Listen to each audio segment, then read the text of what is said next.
Njagala okwebaza Kadaama asobodde okubeera nga awa munne amagezi. Kadaama oyo yavuddeko atalina nkolagana na boosi we era talina nkolagana na mukozi munne. Amagezi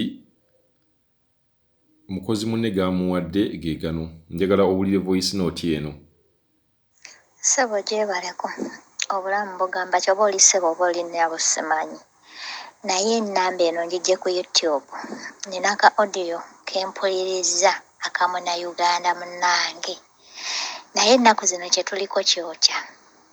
Kye ngenda osaba omuwala oyo asooka amanye ku bibiri ayagala ki. Yajja kukola oba nedda? Bw'aba amanyi yajja kukola agambe mukama we amuze ku woofiisi. Ekyokubiri, nze nange soogera na mukama wange omukazi. Naye nze ekirungi nti njogera n'omuwala. Nze baggala effumbiro nga sijjaayo kyakulya yadde n'ekimu. Nze nga ndya wabweru naye ng'omuwala ono aŋŋamba nti bwe mba nina kye njagala kyonna yalina okkingulira. Naye ng'ebisinga obisaba ne bagaana n'obbikuwa. Ekyenjawulo kye nali nnina nti nnina wano abooluganda lwe abamwetoolodde nga nzija neefunawo ebyokulya.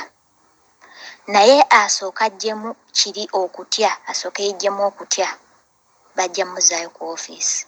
Munne bw'aba alaba nga tajja ssobolegana naye abo bakozi bannaffe si bangu. Ddala abo balinga aba Ethiopia si bangu. Nze kye mmusaba tawanika wabula yeggyemu okutya.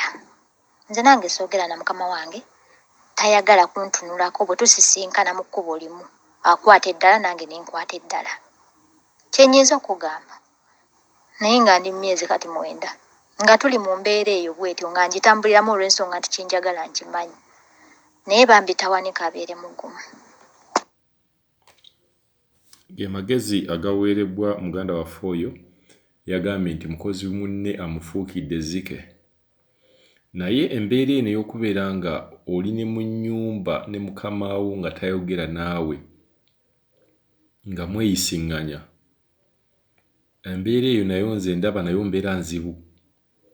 Kuba abantu bano bagamba ebeera nga timing bomb, nti abeera yeepika kwegamba olunaku lw'anaafunira ddala obusungu. Simanyi embeera eyo nayo ngirabamu obuzibu okubeera nga mukama wo ali awo akuyitako akwewuubako ate nga gw'omukolera emirimu. Simanyi oba abantu bano balowooza ku kintu ku muntu akwatira ku kyokulya nti tolina mweyisizaako bubi. Naye embeera eyo ndabira ddala nga mu butuufu nabwo buzibu bwennyini. N'ozuukuka mukama wo n'akuyitako naye n'omuyitako, n'atunula muli naye n'otunula muli, mu butuufu bubeera buzibu. Naye katugende n'okuteesa kwa muganda waffe oyo kw'atuwadde.